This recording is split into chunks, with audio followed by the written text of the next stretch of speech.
Bismillahirrahmanirrahim. Assalamualaikum warahmatullahi wabarakatuh. Selamat pagi mahasiswa dan mahasiswi sekalian.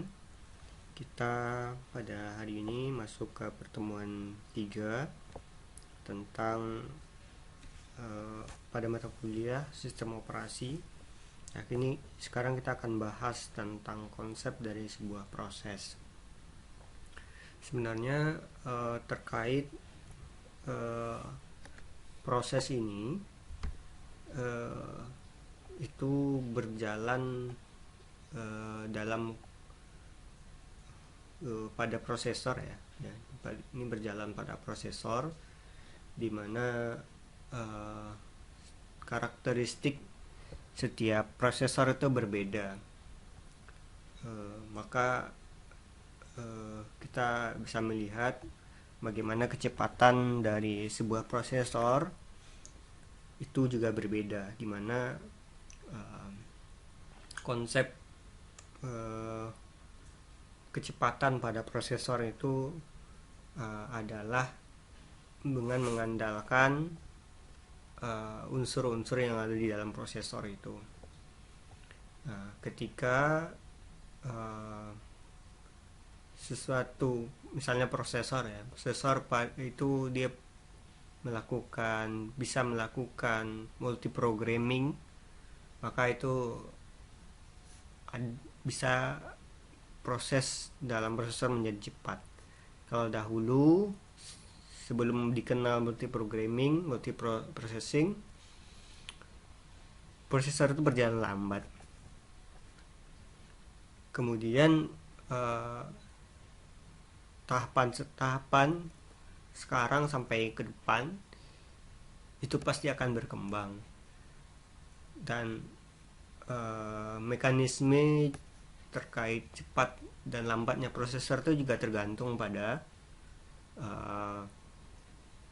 proses dan sinkronisasinya dengan sistem operasi yang kita jalankan.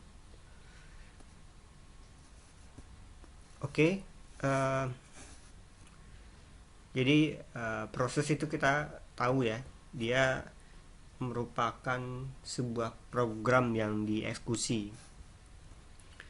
Jadi proses itu adalah tahapan-tahapan ya, sedangkan program itu adalah satu unit dari kumpulan-kumpulan proses yang dieksekusi. Contoh program misalnya, kalau kita analogikan dalam kehidupan kita, program misalnya ibu-ibu membuat kue, maka yang dikatakan program adalah membuat kue, kegiatan membuat kuenya itu. Sedangkan proses adalah salah satu bagian dari cara membuat kue. Misalnya mengaduk tepung, itu adalah salah satu bentuk proses mengaduk tepung. Itu adalah salah satu bentuk proses dari membuat kue. Nah, seperti itu. Dan contoh-contoh lainnya dalam kegiatan pemrograman juga seperti itu. Jadi proses tidak hanya sekedar suatu kode program teks saja ya. Jadi juga meliputi aktivitas yang bersangkutan, seperti adanya program counter di situ ya. Jadi ada pencacahnya di situ, pencacah ketika ada banyak proses yang dilakukan, maka ada pencacahnya, urutannya, dan juga stacknya ya. Stack ini tumpukan, artinya satu unit tumpukan itu punya unsur-unsur yang ada di dalam proses itu. Sebuah proses juga melibatkan stack. Nah, jadi yang berisi data sementara. Jadi ada data sementara di dalamnya yang dia berupa parameter-parameter, kemudian address serta variabel-variabel yang ada disimpan dalam stack tersebut.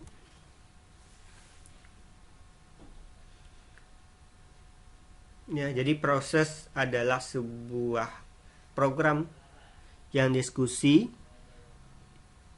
yang itu mencakup program counter, register, dan variabel. Sistem operasi mengeksekusi proses dengan dua cara. Yang pertama dengan batch system yang mengeksekusi job itu, dan time share system yang mengatur pengeksekusian program pengguna. Seperti itu. Nah, pada sistem operasi Unix, ia mempunyai sistem call dalam membuat suatu proses baru. Nah, di mana sistem call itu nanti dia bisa membuat sebuah proses induk dan proses turunan yang identik, ya.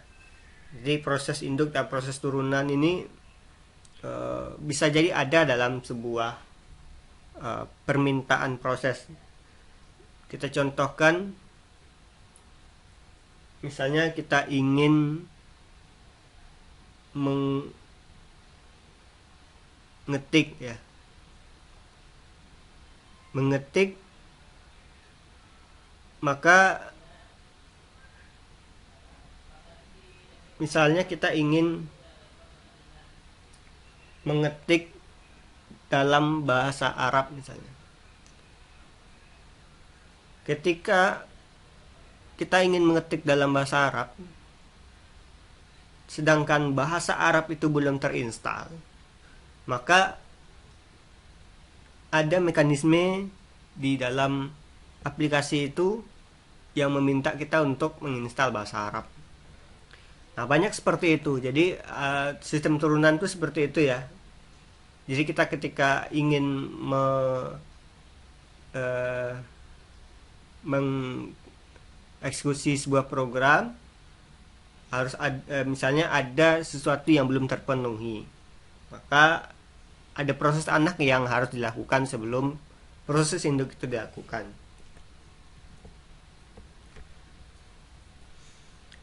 Terminasi proses adalah satu proses diterminasi ketika proses tersebut selesai. Jadi terminasi proses itu adalah status proses di mana proses selesai dieksekusi. Ketika proses itu selesai dieksekusi, maka proses dapat mengembalikan data keluaran kepada proses induknya melalui sistem call wait. Ini pada Linux prosesnya terminasi, ketika terminasi selesai dilakukan maka dikembalikan, seperti itu. Status pada proses itu ada 3. Sederhana, ya, sederhananya ada 3. Dan ketika status proses itu kompleks, maka ada lagi bermacam-macam model status yang ada. Ada status block dan interrupt. Nah, ini yang saya sampaikan adalah contoh status proses yang sederhana, di mana proses itu di running, ya. Kalau running itu status yang dimiliki saat instruksi sebuah proses dieksekusi. Artinya ketika running ini proses itu berjalan dengan lancar, dimana running ini adalah proses ketika sebuah eksekusi itu masuk ke dalam prosesor. Kemudian ada waiting. Waiting itu adalah status yang dimiliki pada saat proses menuju event itu. Apakah statusnya ketika program itu masuk ke dalam pemproses dan ada proses lain yang sedang diskusi, maka statusnya akan waiting. Kemudian ada ready. Ready adalah status yang dimiliki pada saat proses siap untuk dieksekusi. Jadi adalah ready ketika tidak ada proses lain yang dieksekusi oleh prosesor itu. Maka statusnya akan ready untuk diproses. Seperti itu. Kemudian ada new. Ya. New adalah status yang dimiliki pada saat proses baru saja dibuat. New itu sama halnya ketika kita ingin mengeksekusi, misalnya kita ingin buka Microsoft Word, maka kita klik, maka itu akan masuk ke new. Status new. Terminated adalah status yang dimiliki pada saat proses telah selesai dieksekusi. Terminated artinya selesai ya. Ini bentuk status proses ya, dimana RDI ini artinya ready, run adalah proses running, wait adalah proses waiting. Proses ready ini yang kemudian saat atau tempat dieksekusinya sebuah program. Running ya atau run itu, oke, saya ulangi. Jadi ketika proses itu masuk ya, proses new itu datang, maka masuk ke dalam proses ready. Ketika tidak ada antrian di dalamnya atau tidak ada proses yang dilakukan oleh prosesor itu, maka akan masuk ke tahap run. Artinya merunning sebuah proses itu. Proses ini ketika di running kita memerlukan waktu dan ada waktu yang sudah ditetapkan. Ketika waktu yang ditetapkan itu tidak berhasil untuk tereksekusi, maka dia akan kembali menunggu ya, masuk ke dalam waiting. Selama proses masuk dalam proses waiting ini, maka yang ada di proses ready akan dieksekusi lagi. Begitupun selanjutnya. Ketika run ini selesai dieksekusi, maka dia akan terminated. Ketika dia belum, dia akan kembali ke wait dan proses yang sudah ready akan masuk dahulu. Ya, seperti itu mekanisme sederhananya.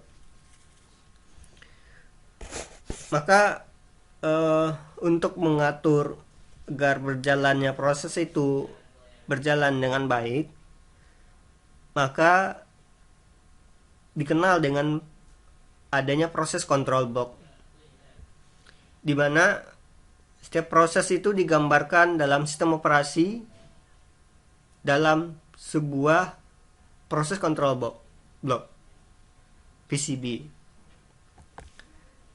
PCB ini berisikan unsur-unsur data yang dimiliki oleh satu proses yang dijalankan. Dia ada berisikan pointer, kemudian proses state, proses number, program pointer, register, memory limit, list of open. Nah, seperti itu. Nah, jadi dia PCB ini berisikan banyak bagian dari informasi yang berhubungan dengan proses yang spesifik. Dia berisikan status proses itu, program counternya, artinya urutan dalam pencacahnya, kemudian CPU registernya, kemudian informasi manajemen memori, informasi pencatatan. Nah, seperti itu. Ini kita perlihatkan bagaimana proses control block itu berjalan. ketika ada proses masuk, ya, maka akan dilakukan proses system call, kemudian masuk ke PCB 0, kemudian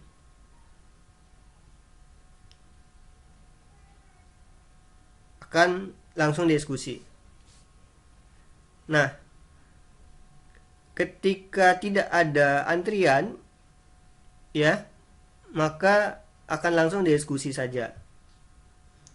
Proses ketika ada antrian seperti P1 yang masuk, kemudian ada antrian P0 yang ada di dalam itu, maka dia akan prosesnya akan waiting. Maka proses waktu juga berbeda antara P1 dengan P0. Seperti itu. Kemudian di dalam proses itu kita mengenal dengan thread, di mana thread itu adalah unit dasar dari CPU. Jadi pada CPU itu mengenal ada unit dasar dalam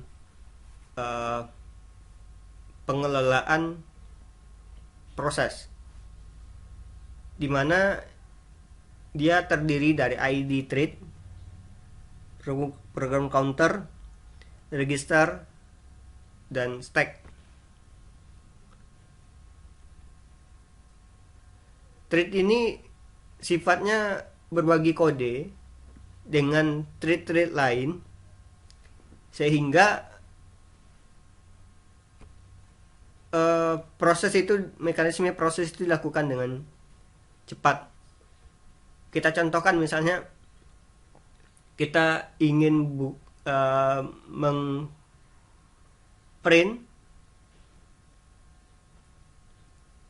dan kita ingin oke, mohon maaf bentar. Oke, jadi kita contohkan thread itu, misalnya kita ingin membuka sebuah aplikasi yang misalkan dia sama. Ketika ada sebuah aplikasi atau eksekusi permintaan proses itu yang sama, maka dalam hal ini prosesor dia bisa melihat dan mencocokkan sebuah thread dengan sebuah proses dengan yang lainnya. Nah, mekanisme pada CPU itu yang dikenal dengan sebuah thread atau mekanisme penggabungan sebuah eksekusi atau mengecek sebuah eksekusi dan melakukan eksekusi dengan cepat. Misalnya kita ingin buka Microsoft Word, karena lama membuka, kemudian kita buka lagi. Nah, ketika 2 kali proses itu kita lakukan, maka di dalam prosesor itu proses pengenalannya dengan thread ini, sehingga tidak ada terjadi tumpukan yang sama di dalam proses itu sendiri. Ini jadi thread itu dia berisikan kode, data, file, register, dan stack. Nah, ini bentuk macam-macam thread ya. Jadi thread itu dilogikakan seperti gambar ini. Keuntungannya adalah responsif, kemudian dia bisa berbagi sumber daya, ekonomis, dan utilisasi pada multiprosesor. Jadi ini banyak digunakan pada model multiprosesor.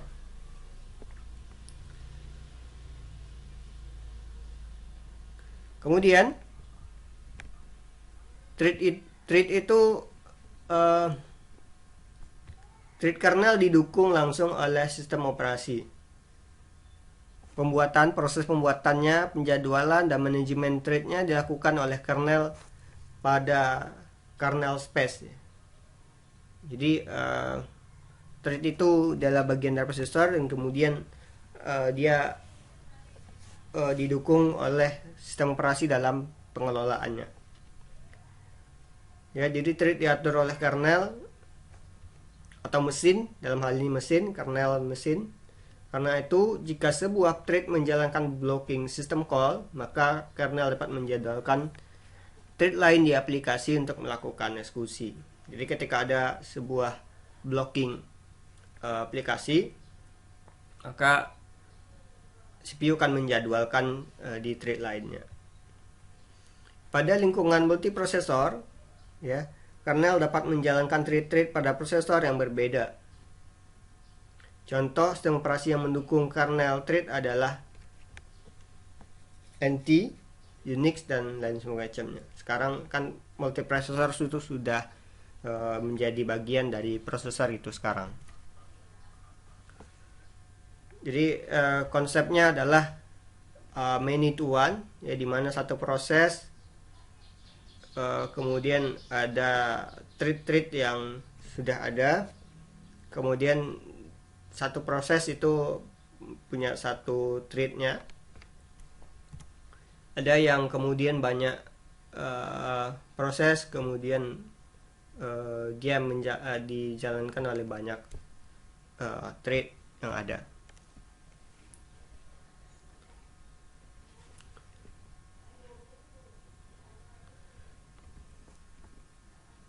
Ini contoh bentuk sistem call yang ada di Linux, ya, dimana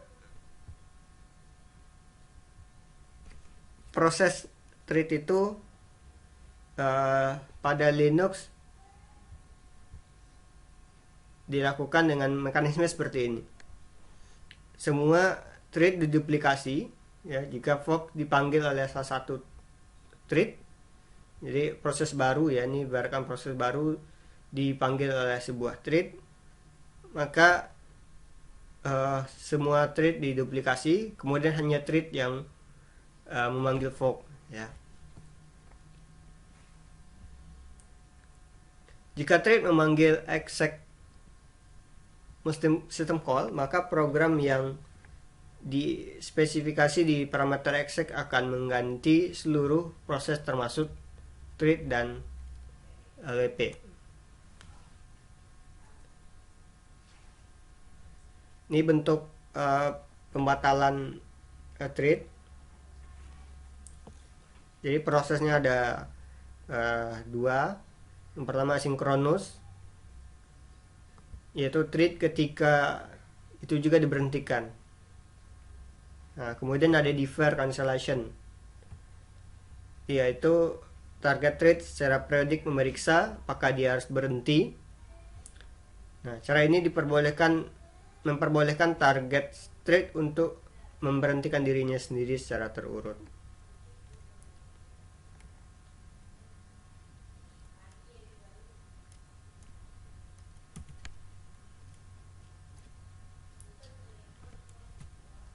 Kemudian kita masuk ke penjadwalan. Penjadwalan adalah satu pekerjaan, ya, untuk mengalokasikan waktu CPU untuk task yang berbeda.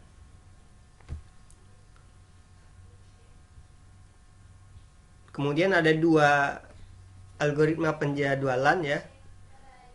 Yang pertama ada algoritma time sharing, yaitu untuk penjadwalan berskala waktu. Kemudian ada algoritma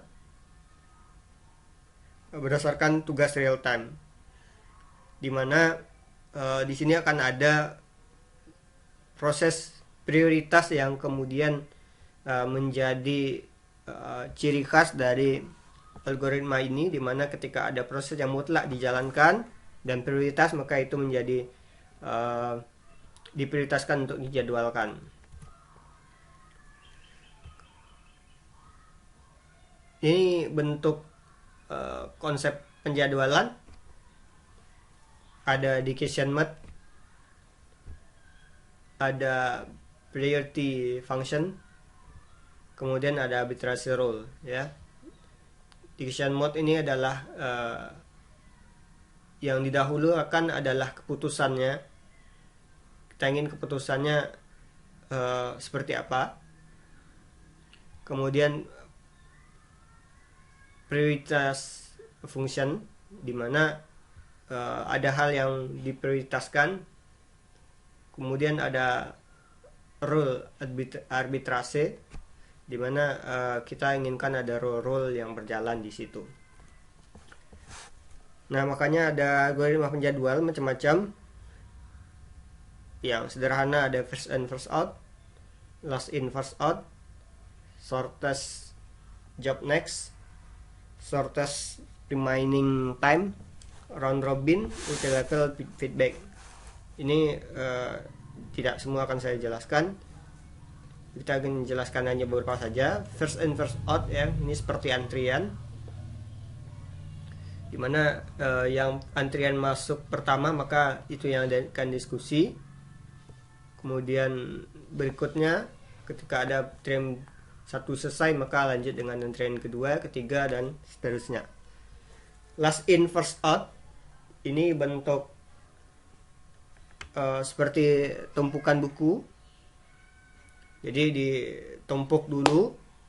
Ketika sudah ada satu tumpukan maka antrian yang terakhir atau tumpukan terakhir seperti buku, kita menyusun buku, maka yang terakhir masuk maka itu yang diskusi dahulu. Nah, seperti itu. Silakan dipelajari lagi terkait algoritma lainnya.